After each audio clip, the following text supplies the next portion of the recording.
tel que je suis sans rien à moi, sinon ton sang versé pour moi, et ta voix qui m'appelle à toi, agneau de Dieu, je viens,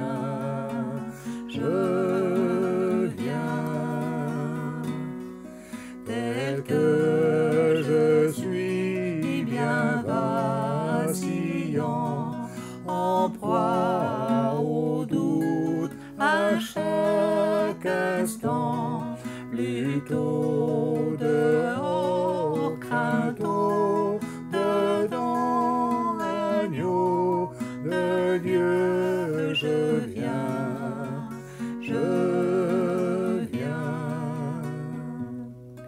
tel que je suis, ton cœur est prêt à prendre le mien tel qu'il est, pour tout changer, sauveur parfait, agneau de Dieu, je viens,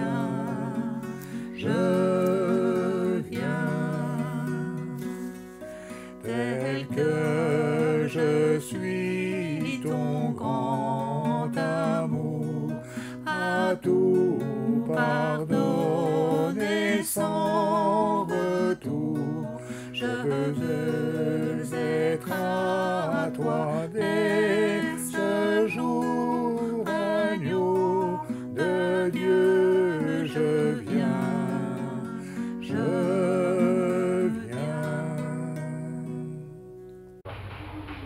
Je vais vous parler de folie aujourd'hui. Pas la folie des grandeurs, hein, mais la folie. Que de folie. D'ailleurs, ces temps-ci, je me suis surpris moi-même à dire, mais ils sont fous. Ouais, pas n'importe qui, hein. J'ai dit, ils sont fous ceux qui nous dirigent, mais enfin, ils sont fous.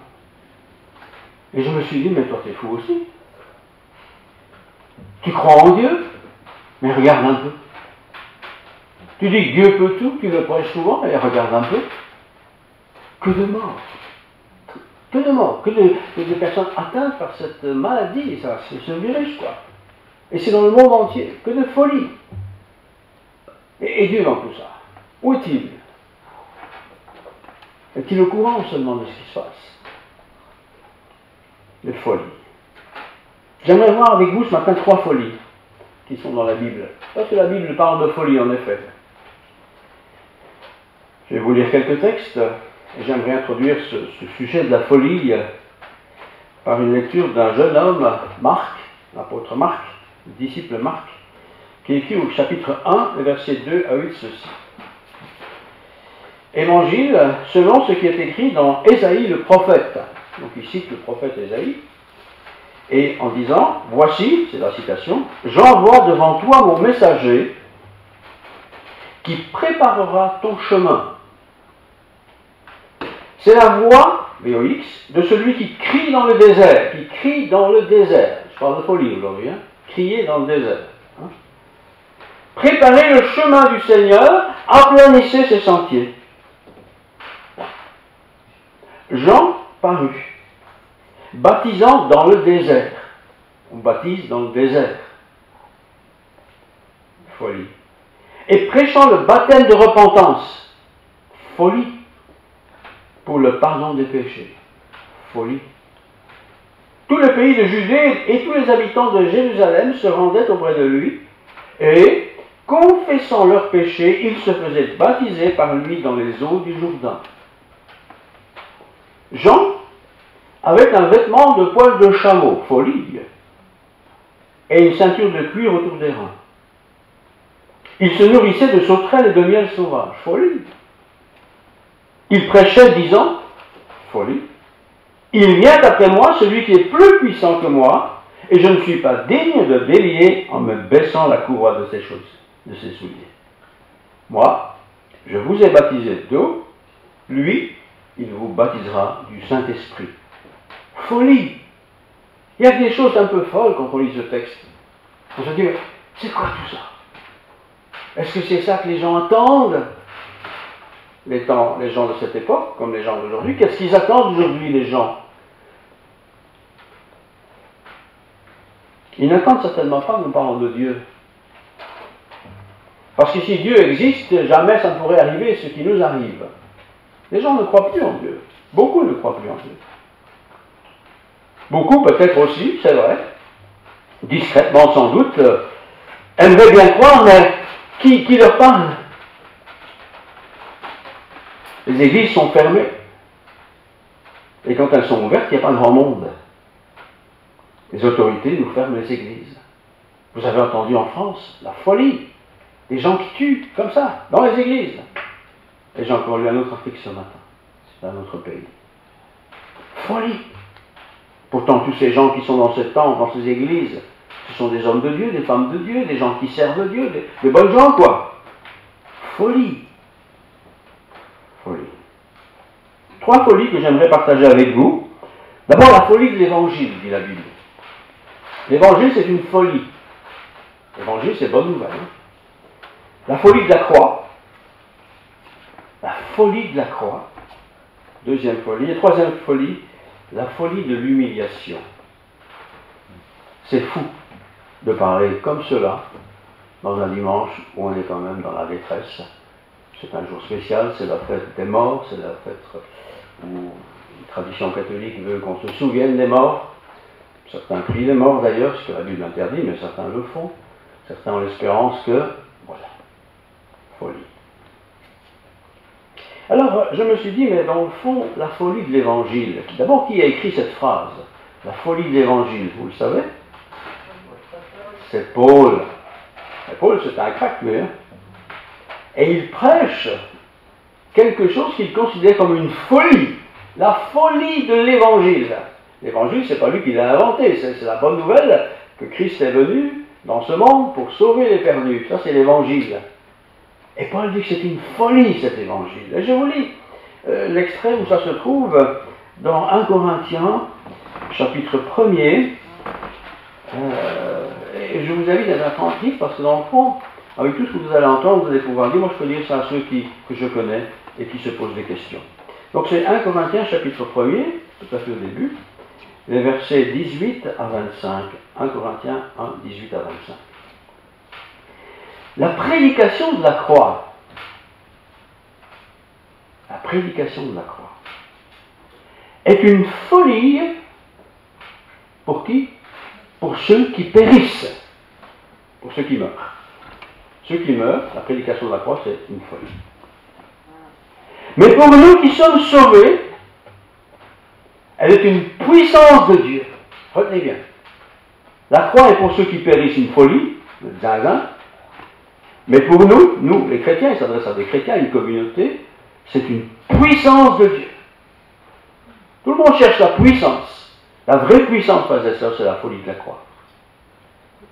Je détruirai la sagesse des sages. Dieu va faire ça. Et je rendrai nulle l'intelligence des intelligents.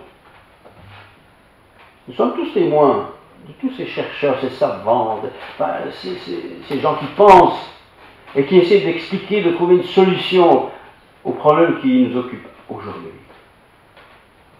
Mais si le vrai problème était un appel de Dieu à l'humanité de se repentir et d'accepter le message de la croix, est-ce que les choses ne seraient pas différentes? Verset 20. Où est le sage? Où est le scribe? C'est les intellectuels, ça. Hein? Où est le raisonneur de ce siècle? Dieu n'a-t-il pas convaincu de folie la sagesse du monde? Car puisque le monde avec sa sagesse n'a point connu Dieu, le monde avec sa sagesse, sa connaissance, son intelligence, n'a pas connu Dieu. Il n'a plu à Dieu, dans sa sagesse, dans la sienne, de sauver les croyants par la folie de la prédication. La folie du téléphone. Oh, pardon. Là, je me suis laissé perturber par un outil de ce monde. Ah, les téléphones, hein. Bon. Et les croyants par la folie de la prédication, Les Juifs demandent des miracles et les Grecs cherchent la sagesse. Nous, dit Paul, nous les chrétiens, nous prêchons Christ crucifié, ah oui, scandale pour les Juifs et folie pour les païens. Mais puissance de Dieu, la folie de la croix, une puissance de Dieu et sagesse de Dieu pour ceux qui sont appelés, tant juifs que grecs. Car la folie de Dieu est plus sage que les hommes et la faiblesse de Dieu est plus forte que les hommes. Folie de l'Évangile. Dieu aurait pu convaincre le monde par sa toute-puissance en faisant un super miracle, mais la folie de Dieu, si je peux dire, c'est la croix. Et nous avons ce symbole de la croix dans toutes les églises, en grand, en petit, nous avons sur nos poitrines peut-être, on a ça en bijoux. En tant que chrétien, on est croyant dans cette croix, elle dit quelque chose pour nous, cette croix. Les cimetières que j'ai visité cette semaine, hier, sont remplis de croix, des vieilles, des très vieilles, même les modernes. Les toutes modernes, il n'y a plus trop de croix, ça c'est vrai. Des petits symboles un peu étranges que je ne connais même pas. La croix disparaît. Mais cette croix, le jour de la Toussaint, pour les catholiques, de tous les saints, ça suppose que tous ces gens qui sont les saints sont les gens qui ont reçu Christ. Évidemment, la méthode dont on reçoit Christ est peut-être différente. Certains pensent que parce qu'on est baptisé, on a reçu le Christ. D'autres pensent qu'il faut se repentir et changer de vie, accepter l'œuvre du Christ. Voilà, mais ce n'est pas le propos d'aujourd'hui. Mais prêcher la croix, ça, sachez-le bien, c'est une folie pour les hommes de tout temps. Qui peut croire qu'un crucifié, qui se nomme Jésus ou qui se nommerait autrement, puisse être le projet de Dieu pour sauver l'humanité? Comment Dieu, qui est Dieu, s'il existe, peut-il permettre qu'on tue son fils pour sauver des gens? C'est de la folie de croire ça. C'est de la folie. Et c'est pourtant le centre de l'Évangile. C'est le centre de la bonne nouvelle. Mais c'est choquant. C'est choquant de le penser.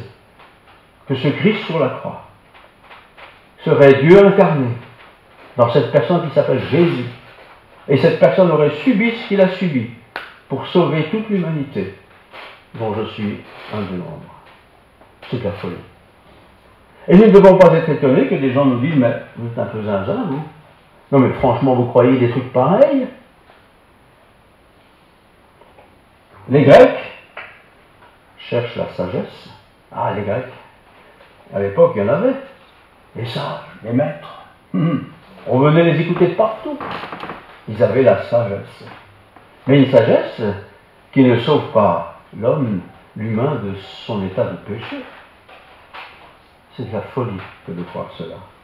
Et ne soyons pas étonnés, frères et sœurs, si, lorsque nous partageons notre foi, notre croyance, et en particulier cet aspect-là des choses, on nous dise, ou on ne le dit pas, mais on le pense, bon, on va le laisser tranquille, on ne va pas le gêner, ni le vexer, mais c'est un peu simple comme moyen de salut, hein. Il y a d'autres choses à faire que ça. Et d'ailleurs, au cours des âges, l'Église a dû un peu adapter, enfin, elle a un peu adapté la théologie première du salut dans le Christ Jésus seul. Ils ont dit, mais vous devez faire pénitence, vous devez faire des bonnes œuvres, etc., etc. Et ça, c'était plus acceptable, parce que c'est à notre portée, voyez-vous. On peut faire des bonnes œuvres, on peut faire des petites choses. Ça nous plaît. Mais c'est pas ça que la Bible dit. C'est pas ça la folie de l'Évangile. La folie de l'Évangile, c'est le Christ qui meurt pour moi. Un peu plus loin dans cette même lettre de Paul aux Corinthiens, 2 Corinthiens 4, 18, je vous lis un petit extrait qui va nous éclairer un peu plus. 2 Corinthiens 4, 18.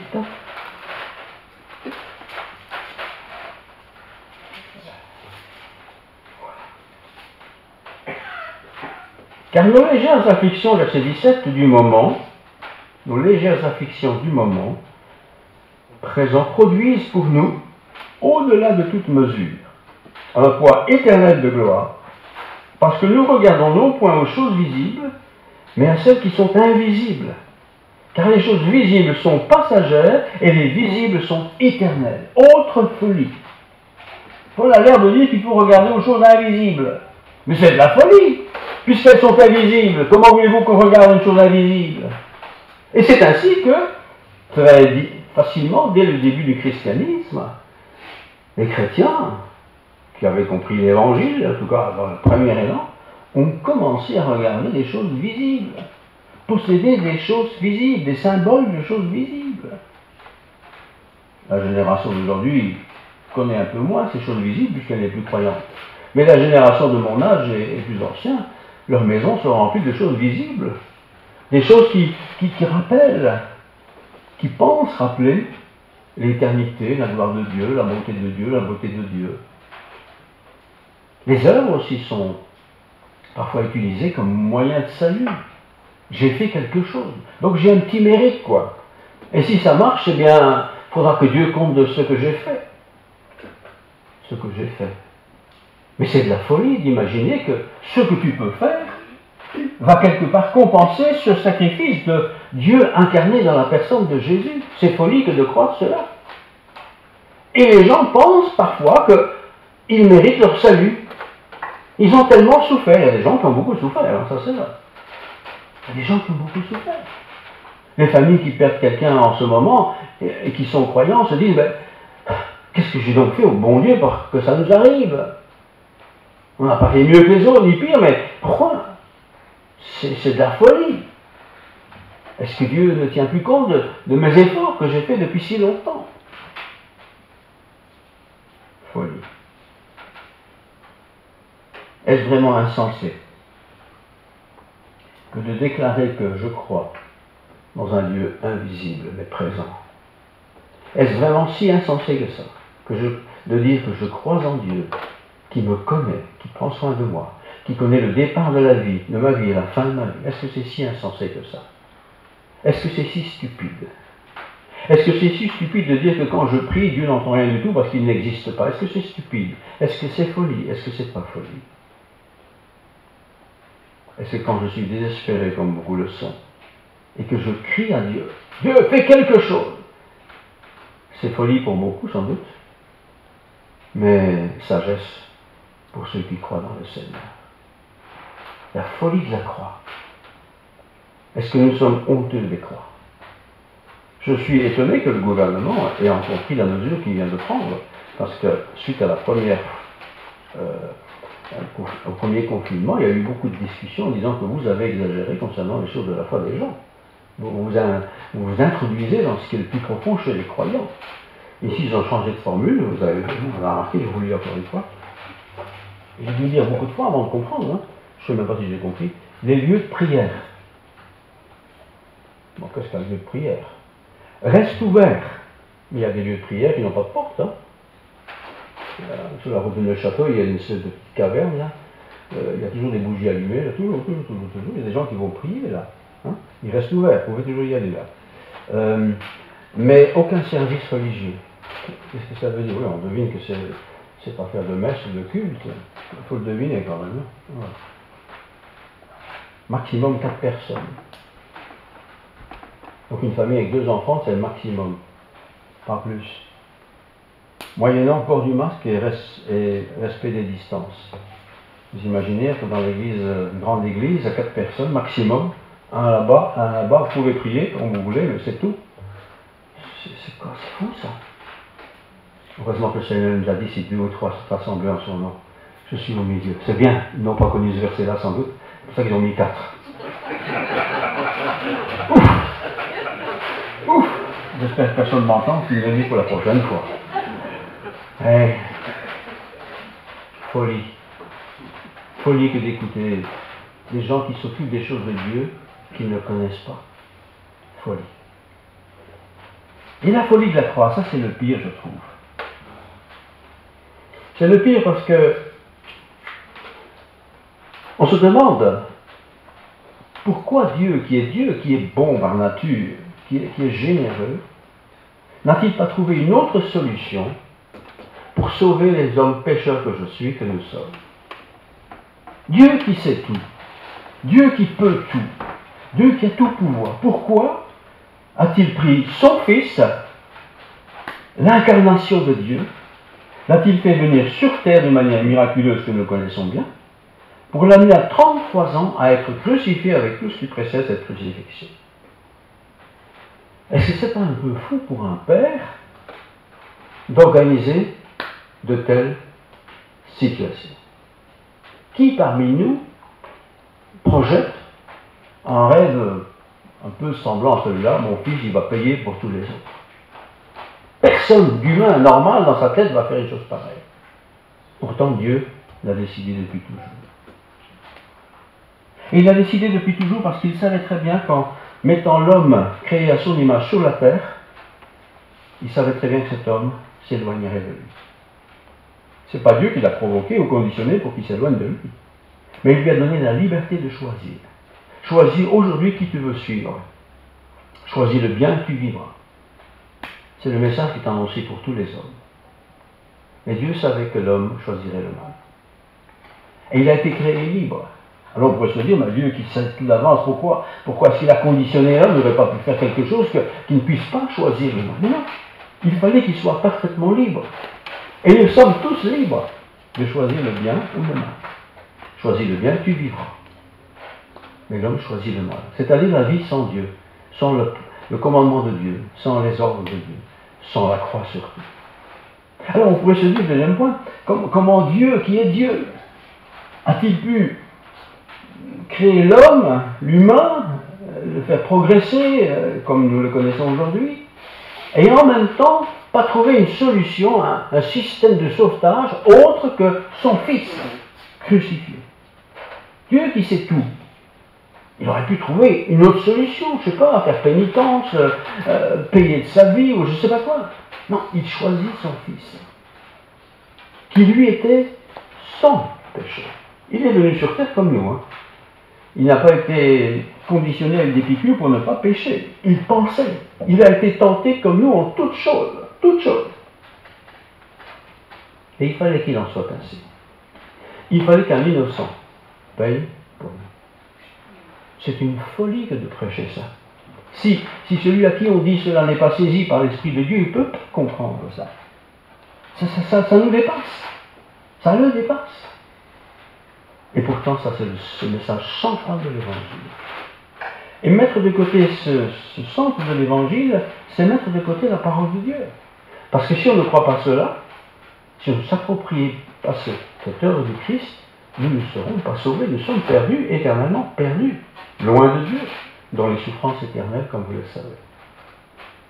La folie de ce monde nous étonne parfois, mais la folie de l'Évangile, ça me surprend. Il y a plus de perdus que de sauvés, sans doute, je ne sais pas, je ne suis pas au ciel. 2 Corinthiens 5, 19, 21, 5, 19. Car Dieu qui est en Christ, réconciliant le monde avec lui-même. Dieu était en Christ. Dieu, créateur de tout, était en Christ. Réconciliant le monde avec lui-même. En n'imputant point aux hommes leurs offenses. Et il a mis en nous la parole de la réconciliation. Bénis soient les prédicateurs de l'Évangile. Mais c'est une folie pour les gens, ça. Comment pouvez-vous croire une bêtise pareille? Qu'un seul homme puisse racheter les fautes de tous les hommes. Et ceux qui le disent savent sûrement que leur vie n'est pas très belle.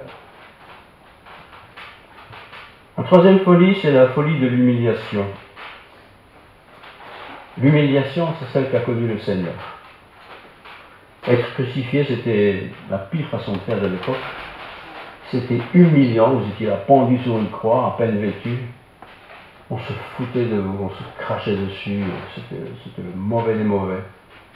Le Seigneur a été battu, condamné, vous connaissez tout ça comme moi. C'est l'humiliation totale, lui le parfait. Nous savons bien que quand quelqu'un d'injuste a été condamné, ça nous révolte un peu en se disant, enfin, il n'a rien fait cet homme-là ou cette femme-là. Un coupable, on pourrait dire, il a mérité. Mais Jésus, il n'a rien fait de coupable, rien de répréhensible.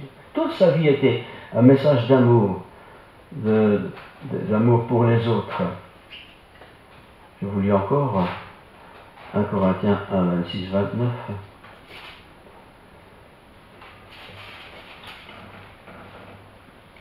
Voici donc ce que j'estime bon à cause des temps difficiles qui s'approchent. Il est bon pour un homme d'être ainsi. Es-tu lié à une femme? Ne cherche pas à rompre ce lien. N'es-tu pas lié à une femme? Ne cherche pas une femme. Si tu t'es marié, tu n'as point péché, car la Vierge s'est mariée, elle n'a point péché. Mais ces personnes auront des tribulations dans la chair, et je voudrais vous les épargner. Voici ce que je dis, frère. C'est que le temps est court. Le temps est court. Que désormais ceux qui ont une femme soient comme n'en ayant pas, et que ceux qui pleurent comme ne pleurant pas. Que ceux qui se réjouissent comme ne se réjouissant pas, ceux qui achètent comme ne possédant pas, etc., etc., etc. Nous sommes, et moi le premier sans doute, tellement attachés aux choses de ce monde, au détriment des choses de Dieu. Un enfant vient au monde, bon, le premier c'est sympa, c'est beau, c'est mignon, mais de quoi va-t-on lui parler? Qu'est-ce qu'on va lui dire? Qu'est-ce qu'on va lui apprendre? Ah, il y a des familles où on parle de Dieu, parce que la présence de Dieu est évidente. D'autres fois, les enfants, ils allaient à la catéchèse, à l'école, à l'instruction, et chez les protestants, ils allaient à l'école du dimanche, j'avais une instruction quand même très marquée, très vite, ils connaissaient beaucoup de versets de la Bible, ils étaient instruits sur les choses de Dieu. Aujourd'hui, c'est tellement peu, très très peu, très très peu. De temps en temps, qui émerge, mais c'est quand même plutôt rare. Pourquoi? Est-ce que ce Christ qui m'a racheté de la mort éternelle ne mérite pas un peu plus d'attention en tant que parent pour que mes enfants, mes petits-enfants, les enfants en général, connaissent Jésus? On pense qu'on a besoin de les mettre devant la télé pour qu'ils passent leur temps, à s'amuser, oui, sans doute, sûrement. Hein? Ils sont plus dans la rue aujourd'hui comme autrefois. Mais qu'est-ce qu'on raconte? Qu'est-ce qu'on raconte de Jésus à ses enfants? Ah, le petit Jésus sera fâché si tu ne fais pas bien, hein? Tu parles d'un souvenir de Jésus, quoi. Il me regarde tout le temps et il me donne des corrections. C'est pas le Jésus de la Bible, ça. C'est pas Jésus de la Bible. C'est de la folie. C'est de la folie que de se croire intelligent, d'être plus sage que les sages. C'est de la folie de croire qu'il faut être riche pour être dans le royaume de Dieu. Non? Il y avait deux hommes, vous connaissez l'histoire. Un était riche et l'autre était pauvre. Lazare. Le riche, on ne connaît même pas son nom. Le riche faisait bon moment, c'était la fête tout le temps, il avait tout ce qu'il voulait. Lazare, il n'avait rien, il était pauvre. Mais de temps en temps, il aurait bien voulu une miette qui tombe de la table. Une miette, hein, pas grand-chose. Et puis un jour, tous les deux meurent. Comme ça nous arrive à tous un jour. Et tous les deux sont dans le séjour des morts, comme nous avons vu la semaine dernière. Et tout de suite, Lazare était dans le sein d'Abraham. Il était bien. Le mauvais riche, il était dans les tourments. Tourmenté. Autrement dit, qu'est-ce que je fous ici, quoi? Je vois Lazare, j'aimerais bien être là où il est. Mais c'est pas possible. On ne peut pas changer. On ne peut pas changer. C'est pas que Dieu n'a pas pitié quelque part, si, mais il ne peut pas changer parce qu'il a payé trop cher en sacrifiant son fils. Vous voyez? Je ne peux pas faire un deuxième sacrifice. Celui de mon fils est suffisant. Mais tu devais dans ta vie le recevoir. Et quand nous parlons de Jésus, ne parlons pas trop des protestants ou des choses comme ça. C'est pas ça qui sauve les gens. Ce qui sauve les gens, c'est la folie de la croix. Le Christ crucifié. Et c'est pas que de porter une croix. Aujourd'hui, on porte des croix, il n'y a plus de Christ dessus. Hein. C'est normal, il est ressuscité, c'est bien. Mais c'est pas tout de porter une croix. C'est de vivre la croix. De vivre comme des hommes et des femmes qui sont tellement reconnaissants, même si c'est une folie pour les gens, c'est tellement reconnaissant de ce que Dieu a eu attention pour moi, il m'a donné la vie, et son Fils est mort pour moi. Parce que s'il n'y avait eu que moi, il serait mort aussi. Vous imaginez quelle affaire. Trois folies. La folie de l'Évangile, la folie de la croix, la folie du salut dans le Christ Jésus. Des folies, il y en aura encore. Il y aura toujours des fous dans le monde. Hein. Mais c'est pas trop grave. Mais la plus grande des folies, c'est pour les hommes et les femmes qui refusent Jésus-Christ, qui pensent ne pas avoir besoin de lui, et qui seront perdus. Prions le Seigneur.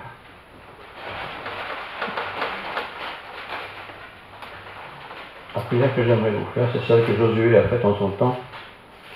Josué chapitre 22, versets 5 à 6.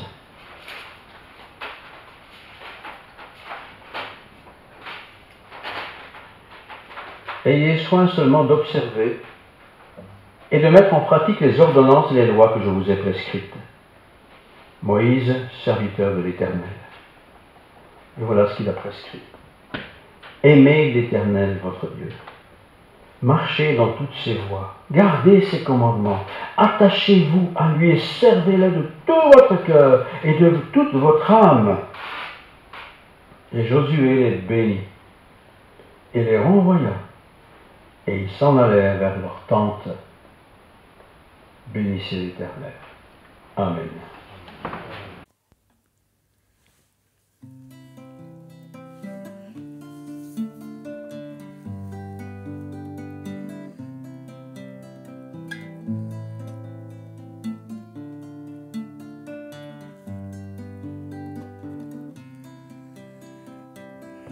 Non, il n'existe pas un amour si puissant, si merveilleux pour moi que l'amour de mon Sauveur. Je n'ai besoin de rien, car en lui j'ai tout trouvé, et je me sens aimé d'un bon et tendre berger. Non, il n'existe pas